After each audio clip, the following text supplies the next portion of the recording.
یعنی انسان اور زاہد کے لیے کہ جن میں آپس میں تساوی کی نسبت ہے. بس جب بے ہے کو ہم جو ہے حرف کے طور پر کہیں گے تو یہ رمز ہوں گے گویا دو ایسے مفہوموں کے لیے کہ جو آپس میں متساوی ہیں، جیسے انسان اور زاہد کو ہم نے پیچھے بیان کیا. الثانی نسب اعوام سے دوسری قسم جو ہے نسبت العموم والخصوص مطلقاً، وہ عام خاص مطلق یا عموم خصوص مطلق کی نسبت ہے. وَتَكُونُ بَيْنَ الْمَفْهُومَيْنِ اللَّذَيْنِ يَصْدُقُ أَحَدُهُمَا عَلَى جَمِيعِ مَا يَصْدُقُ عَلَيْهِ الْآخَرُ وَعَلَى غَيْرِهِ. کہتے ہیں یہ نسبت جو ہے ہوتی ہے دو ایسے مفہوموں کے درمیان کہ وہ دو مفہوم جو ہیں ان میں سے ایک صادق آتا ہے دوسرے کے تمام افراد پر، صادق آتا ہے ان تمام پر کہ جس پر دوسرا صادق آتا ہے، اور اس کے غیر پر بھی صادق آتا ہے. مثلا جب ہم لیتے ہیں حیوان کو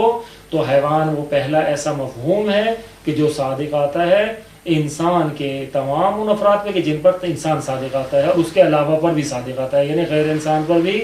صادق آتا ہے. پس احدہما جو ہے یعنی وہ مفہوم کے جو عام ہے کہ جو صادق آتا ہے اخص کے اوپر بھی اور اخص کے غیر کے اوپر بھی، یعنی انسان پر بھی اور غیر انسان پر بھی. وَتَكُونُ بَيْنَ الْمَفْهُومَيْنِ یہ نسبت ہوتی ہے دو ایسے مفہوموں کے درمیان اللذین کہ وہ دو مفہوم جو ہیں یصدق علی احدہما کہ یصدق احدہما علی جمیع ما یصدق علیہ الاخر کہ ان دونوں میں سے ایک جو ہے وہ صادق آتا ہے ان تمام پر کہ جس پر دوسرا صادق آتا ہے، وعلی غیرہ اور اس کے غیر پر بھی صادق آتا ہے. وَيُقَالُ لِلْأَوَّلِ اور پہلے کو جو صادق آ رہا ہے دوسرے کے تمام افراد پر ان کے غیر پر بھی اس کو نام دیا جاتا ہے العام مطلقاً کہ وہ عام ہے مطلقاً. والثانی اور دوسرے کو کیا کہا جاتا ہے وللثانی اور ثانی کے لیے نام دیا جاتا ہے الاخص مطلقاً کہ وہ جو ہے مثلا انسان وہ اخص سے مطلق ہے، وہ اخص ہے مطلقاً یعنی پہلے کے لحاظ سے وہ خاص تر ہے. کل حیوان والانسان جیسے حیوان اور انسان کے حیوان عام مطلق ہے اور انسان اخص سے مطلق ہے. والمعدن والفضہ اور اس طرح معدن عام مطلق اور فضہ اخص سے مطلق کہ معدن کا دائرہ وسیع ہے، فضہ کے بھی تمام افراد پہ صادق آتا ہے اور اس کے غیر یعنی ذہب اور دوسری چیزوں پر معدنیات پر بھی صادق آتا ہے، سونے اور دوسری معدنیات پر. وَكُلُّ مَا صَدَقَ عَلَيْهِ الْإِنسان فَكُلُّ مَا صَدَقَ عَلَيْهِ الْإِنسان يَصْدُقُ عَلَيْهِ الْحَيْوَانُ. بس کہتے ہیں کہ وہ جو ہے انسان کیونکہ اخص ہے جس پر بھی انسان صادق آتا ہے اس پر حیوان بھی صادق آتا ہے. پس ہر وہ چیز کہ صدق علیہ الانسان یصدق علیہ الحیوان کہ وہ جس پر انسان صادق آتا ہے اس پر حیوان بھی صادق آتا ہے. ولا عکس لیکن اس کے برعکس نہیں ہے کہ جس پر حیوان صادق آئے اس پر انسان بھی صادق آئے، بلکہ اس طرف سے جزیت اور بعض ہے. فإنه يصدق الحیوان بدون الانسان پس ایسا ہے کہ حیوان تو صادق آتا ہے جیسے گھوڑے پر گدھے پر حیوان صادق آتا ہے بدون الانسان لیکن انسان کے بغیر ہوتا ہے. وَكَذَا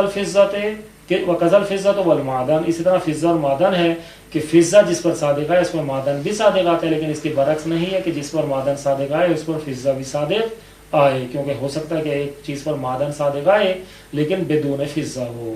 وَنُقَرِّبُهُمَا إِلَى الْفَهْمِ بِتَشْبِيهِهِمَا بِالْخَطَّيْنِ غَيْرِ الْمُتَصَاوِيَيْنِ کہتے ہیں اور فہم کے اور ذہن کے نزدیک کرنے کے لیے ان دونوں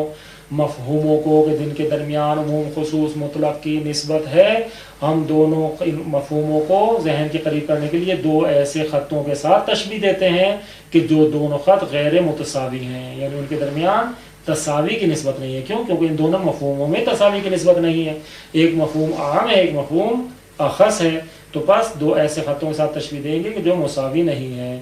وَانْطَبَقَ الْأَكْبَرُ مِنْهُمَا عَلَى تَمَامِ الْأَصْغَرِ وَزَادَ عَلَيْهِ کہ ان میں سے جو اکبر ہے یعنی عام ہے وہ ان دونوں میں سے وہ اصغر کے تمام افراد پہ بھی صادق آتا ہے. اصغر یعنی وہی اخص، فرق صرف یہ ہے کہ علم ریاضی میں اکبر اور اصغر سے تعبیر کرتے ہیں اور علم منطق میں عام اور اخص سے تعبیر کرتے ہیں. وہی جو علم ریاضی میں اکبر ہے منطق کی اصطلاح میں عام ہے، اور جو علم ریاضی میں اصغر ہے منطق کی اصطلاح میں اخص ہے. تو اسی کو یہاں اشارہ کر رہے ہیں کہ جو اکبر ہے ان دونوں میں سے یعنی عام ہے جس پر جو ہے اکبر منطبق ہوتا ہے اس پر اکبر جو ہے منطبق ہوتا ہے ان دونوں میں سے اصغر کے تمام افراد پر، اس کے غیر پر بھی یعنی اس سے زیادہ پر بھی. اور ایسا نہیں ہے کہ اصغر جو اکبر کے تمام افراد پہ صادق آئے، بلکہ اکبر جو ہے اصغر کے بھی افراد پہ صادق آتا ہے تمام افراد پر، اس کے غیر پر بھی صادق آتا ہے. یعنی اس سے زیادہ پر بھی صادق آتا ہے. وہ یمکن وضع هذه النسبۃ الی الصورۃ الآتیہ، اور کہتے ہیں کہ اس آنے والی صورت پر جو ہے اس والی نسبت کو ہم وضع کر سکتے ہیں کہ یہ والی جو صورت ہے یا یہ اس طرح سے ہے یا اس طرح سے ہے. یعنی ایک دفعہ اس کا منہ ممکن ہے کہ دائیں طرف کھلا ہوا ہو، دائیں طرف یہ کھلی ہو شکل اور دونوں کا نقطہ اجتماع بائیں طرف ہو، اور ممکن ہے اس طرح ہو کہ اس علامت کا منہ جو کھلا ہے وہ بائیں طرف ہے اور دائیں طرف جو ہے دونوں یہ لکیریں دونوں خط جمع ہو رہے ہیں. تو یہ جو اس طرح ہونا ہے یا اس طرح ہونا ہے، در حقیقت یہ ہے کہ جس طرف اس کا منہ کھلا ہوگا وہ اکبر ہے، وہ عام ہے، اور جس طرف اس کا منہ بند ہو کر وہ جمع ہو رہی ہوں گے دونوں نقطے، وہ اصغر یا اخص ہے. پس پہلی والی صورت جو ہے بے عام من ہے یا بے اکبر من ہے، عام کہیں گے یا اکبر کہیں گے. عام کہیں یا اکبر کہیں، بات ایک ہی ہے کہ بے عام من ہے. کیوں؟ کیونکہ ہے اس کا دائرہ جو ہے بے کی طرف کھلا ہوا ہے. جب بے کی طرف کھلا ہے تو بے عام اور اکبر ہے. تو کہتے ہیں بے اعتبار ان هذه العلامۃ،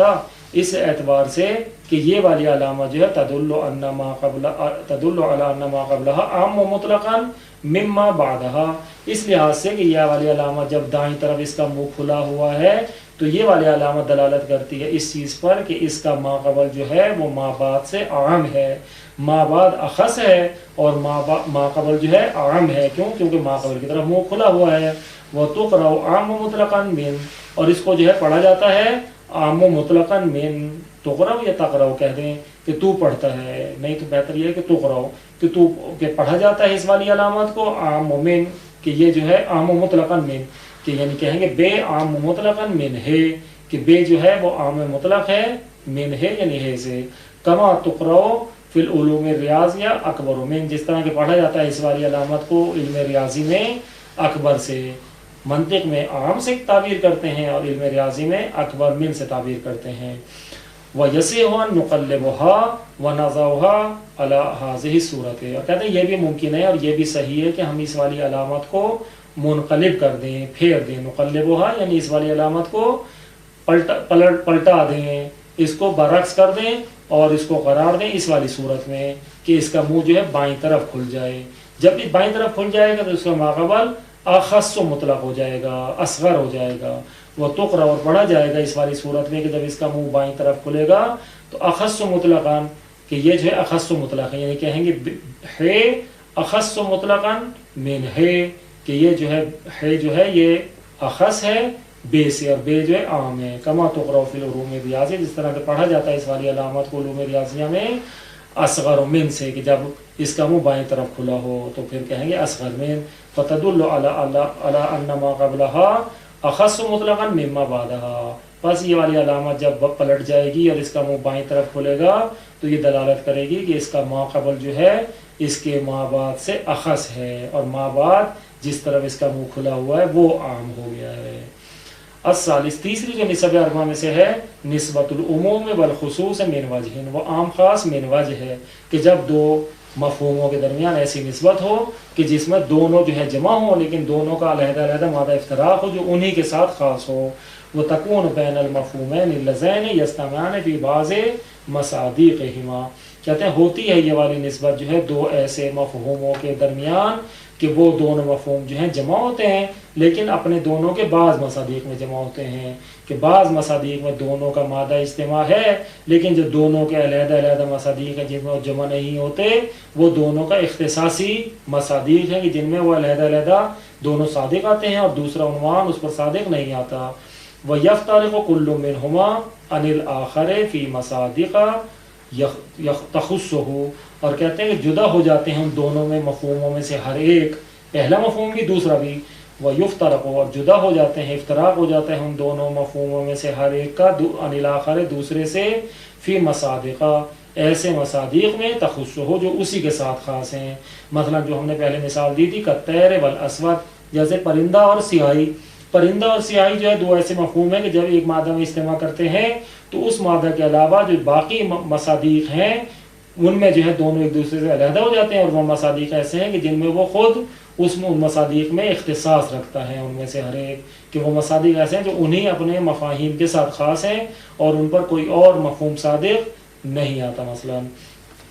یا کوئی اور نہ کہیں ہوگا دوسرا مفہوم صادق نہیں آتا. کالطیر والاسود، جیسے طیر اور اسود ہیں. فإنہما، پس یہ دونوں مفہوم جو ہیں یجتمعان فی الغراب، یہ دونوں مفہوم جو ہے کوے میں غراب میں جمع ہو جاتے ہیں. کوا جو ہے لأنہ طیر و اسود، کیونکہ کوا جو ہے پرندہ بھی ہے اور اسود سیاہ بھی ہے. کوے پر طیر اور اسود دونوں کا مفہوم صادق آتا ہے اور دونوں کا مصداق ہے. وَيَفْتَرِقُ الطَّيْرُ عَنِ الْأَسْوَدِ فِي الْحَمَامِ، مثلا اور کہتے ہیں کہ جو پرندہ کا عنوان ہے وہ جدا ہو جاتا ہے سیاہی سے، کہ پرندہ تو صادق آتا ہے لیکن سیاہی صادق نہیں آتی. پرندہ جدا ہو جاتا ہے سیاہی کے عنوان سے صادق آنے سے. فی الحمام،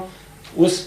کبوتر میں جو سفید ہے، حمام یعنی سفید کبوتر میں، سفید کبوتر کو ہم عربی میں حمام کہتے ہیں. حمام، یہ جو حمام ہے اس میں جو ہے پرندہ ہونا تو ہے لیکن اسود نہیں ہے. مثلا والاسود، اور اسود جو ہے جدا ہو جاتا ہے، یعنی یہ یفترق الاسود، اسود جدا ہو جاتا ہے. ان طیر، یعنی اسود کا عنوان تو صادق آتا ہے لیکن طیر کا عنوان صادق نہیں آتا. فی صوف الاسود، سیاہ اون میں، کہ سیاہ اون جو ہے وہ اسود کا مصداق ہے لیکن پرندے کا مصداق نہیں ہے، پرندہ ہونے سے وہ جدا ہو گیا عنوان. مثال کے طور پر مثلا وَيُقَالُ لِكُلِّ مِنْهُمَا عَامٌ مِنْ وَجْهٍ وَأَخَصُّ مِنْ وَجْهٍ، اور کہا جاتا ہے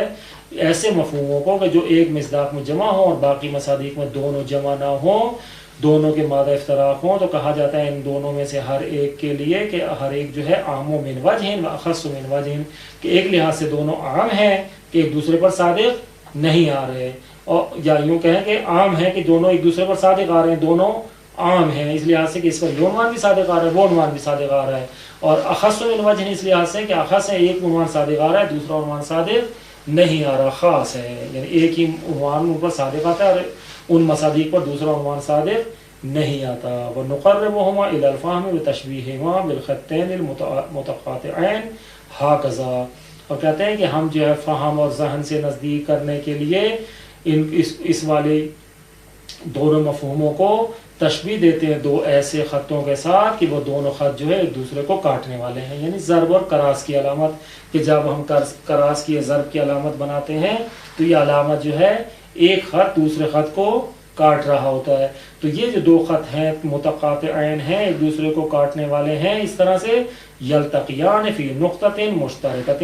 یہ دونوں خط جو ہے یہ ایک نقطے میں جمع ہو جاتے ہیں، کہ جس میں دونوں کو جب کراس کر رہے ہیں اور کاٹ رہے ہیں تو ایک نقطہ جو ہے اس میں دونوں کا اجتماع ہے، دونوں خط اس نقطے میں شریک ہیں. یلتقیان یعنی ملاقات کرتے ہیں، فی نقطۃ مشترکۃ، ایک مشترک نقطے میں. وہ یفترق کل منہما عن الآخر فی نقاط تخصہ، اور پھر جو ہے دونوں خطوط جو ہے وہ جدا ہو جاتے ہیں، متفرق ہو جاتے ہیں دوسرے سے. ہر ایک خط جو ہے جدا جدا ہے، جتنا بھی اوپر لے جائیں، مثلا ایک لکیر کو جتنا بھی اوپر لے جائیں اور اسی طرح ضرب کی دوسری لکیر کو، وہ تمام لکیر پھیلتی چلی جائے گی لیکن دوسری والی لکیر سے کہیں بھی نہیں ٹکرائے گی، کہیں بھی مادہ استعمال نہیں ہوگا سوائے اس کے کہ جہاں ایک دوسرے کو وہ کاٹ رہے ہوں گے. تو پس ان دونوں خطوط میں سے ہر ایک خط جو ہے وہ دوسرے سے جدا ہو جاتا ہے، اور کن میں؟ ان نقاط میں کہ جو نقاط اسی خط کے ساتھ خاص ہیں اور دوسرا خط ان نقاط میں شریک نہیں ہے. کیوں؟ کیونکہ ان کو کاٹ نہیں رہا. وَيُمْكِنُ وَضْعُ النِّسْبَةِ عَلَى الصُّورَةِ الآتِيَةِ، اور ممکن ہے، صحیح ہے کہ ہم جو ہے اس والی نسبت خصوص من وجہ کو وضع کریں اس آنے والی یا اس مذکورہ صورت میں کہ بے جو ہے عموم خصوص من وجہ ہے، کہ اب یہ جو بے ضرب ہے یہ ضرب یعنی عموم و خصوص، اے بینا بے و ہے عموم و خصوص من وجہ، اس کو یہ کہیں گے کہ یعنی بے اور ہے کے درمیان جو نسبت ہے وہ عام خاص من وجہ کی نسبت ہے. الرابع، چوتھی اور آخری نسبت جو ہے نسبت التباین، وہ تباین کی نسبت ہے. وتکون بین المفہومین اللذین لا یجتمع احدہما مع الآخر فی فرد من الافراد ابدا، یہ جو نسبت ہے ہوتی ہے دو ایسے مفہوموں کے درمیان کہ وہ دونوں مفہوم جو ہے ان میں سے کوئی ایک بھی دوسرے کے ساتھ افراد میں سے کسی بھی ایک فرد میں ہرگز جمع نہیں ہوتا، کہ لا یجتمع، کہ جمع نہیں ہوتا، احدہما مع الآخر، دونوں میں سے ایک دوسرے کے ساتھ، فی فرد من الافراد، افراد میں سے کسی بھی ایک فرد میں جمع نہیں ہوتا، ابداً ہرگز، کسی بھی وقت، آن فی مثلا کہما، کسی بھی زمانے میں کسی بھی وقت میں دونوں میں سے ایک جو ہے دوسرے کے ساتھ کسی بھی افراد میں سے کسی بھی فرد میں جمع نہیں ہوتا، یعنی تباین کلی ہوتا ہے. وَأَمْثِلَتُهُ جَمِيعُ الْمَعَانِي الْمُتَقَابِلَةِ، اور وہ جو ہم نے اقسام تقابل میں مختلف معانی بیان کیے تھے، معانی متقابلہ تھے، تو کہتے ہیں اس کی جو مثالیں وہ تمام معانی متقابلہ ہیں کہ جو ہم نے تقابل کی 4 اقسام میں بیان کیے تھے کہ تقابل ضدین، تقابل النقیضین، تقابل ملکہ بعد میں ملکہ، تقابل المتضائفین، یہ جو معنی متقابلہ ہم نے بیان کیا تو تقابل کی 4 اقسام بیان کی تھیں، تو اس کی مثالیں وہ تمام معنی ہیں کہ جو معنی متقابلہ تھے، التی تقدمت فی بحث التقابل، کہ جن معنی متقابلہ کو ہم نے بحث تقابل میں بیان کیا، اور بحث تقابل میں وہ معنی متقابلہ جو ہے بیان ہو چکے اور پیچھے ذکر ہو چکے ہیں، التی تقدمت یعنی وہ معنی متقابلہ جو گزر گئے ہیں فی بحث تقابل، بحث تقابل میں، وقضا بعض المعانی المتخالفہ، اور اسی طریقے سے معنی متقابلہ کی طرح معنی متخالفہ بھی ہیں کہ وہ معنی کی جن میں آپس میں ایک دوسرے کے ساتھ تخالف تھا ان میں بھی جو ہے نسبت تباین ہوتی ہے، مثل الحجر والحیوان، جیسے حجر اور حیوان جو ہے ایک دوسرے کے متقابل نہیں ہے کہ نہ ایک دوسرے کی نقیض ہیں، نہ ایک دوسرے کی ضد ہیں، نہ ایک دوسرے کے ساتھ متضائف ہیں، نہ ملکہ عورت میں ملکہ ہیں، لیکن معنی متخالفہ ہیں، کیونکہ جو معنی حجر کا ہے وہ حیوان کا غیر ہے، اور جو حیوان کا معنی ہے وہ حجر کا غیر ہے، تو حیوان اور حجر جو ہیں 2 ایسے معنی جو متخالف ہیں، اور اس لحاظ سے کہ دونوں کے مصداق بھی علیحدہ علیحدہ ہیں، معنی بھی متخالف ہیں اور متباین بھی ہیں۔ وَنُشَبِّهُمَا بِالْخَطَّيْنِ الْمُتَوَازِيَيْنِ اللَّذَيْنِ لَا يَلْتَقِيَانِ أَبَدًا مَهْمَا امْتَدَّا، کہتے ہیں کہ اور ہم جو ہے تشبیہ دیتے ہیں ان دونوں مفہوموں کو یا ان دونوں معنی کو کہ جو معنی متقابلہ یا معنی متخالفہ ہیں اور مصداق میں ایک دوسرے کے ساتھ ہرگز جمع نہیں ہوتے، ان کو جو ہے ہم تشبیہ دیتے ہیں 2 ایسے متوازی اور برابر خطوں کے ساتھ کہ وہ دونوں متوازی خط جو ہے کبھی بھی ملاقات نہیں کرتے، چاہے ان کو کتنا بھی بڑھا دیں پھیلا دیں، امتدا ان لا یلتقیان ابدا ماہما امتدا، کہ وہ جو ہے ہرگز ملاقات نہیں کرتے چاہے ان کو جتنا بھی لمبا کر دیں، یعنی ایسی ترچھی لائنیں پہلے تو جو مساوی تھیں وہ 2 آمنے سامنے لائنیں تھیں، جب ان کے سامنے 2 مفہوم آ گئے تو ان کو پھیلا نہیں سکتے، لمبا نہیں کر سکتے، کیونکہ دونوں کے سامنے مفہوم ہیں، لیکن یہ جو 2 ترچھی لائنیں ہیں، ایک مفہوم ادھر ہے ایک مفہوم سے دوسرا ہے، جب ان کے درمیان ترچھی لائن ہوگی، ترچھی لائنوں کو اوپر نیچے جتنا بھی ہم بڑھا دیں کہیں بھی آپس میں ملاقات نہیں کریں گے، اور وہ دونوں جو مفہوم ان کے سائڈ میں ہیں وہ ہمیشہ ایک دوسرے کے اس میں تباین میں رہیں گے۔ وہ یمکن وضع التباین علی الصورۃ الآتیہ، اور ممکن ہے صحیح ہے کہ ہم جو ہے تباین کی جو رمز کے طور پر جو ہے قرار دیں، تباین کو وضع کریں اس والی صورت میں، یعنی یہ جو ترچھی لائن ہے وہ یساوی والی علامت ہے لیکن ترچھی ہے، اے ان بے یباین ہے، یعنی با جو ہے وہ ہا کے مباین ہے اور ہا کی تبی کی ضد ہے، یا تباین میں ہے، یعنی اس کی جو ہے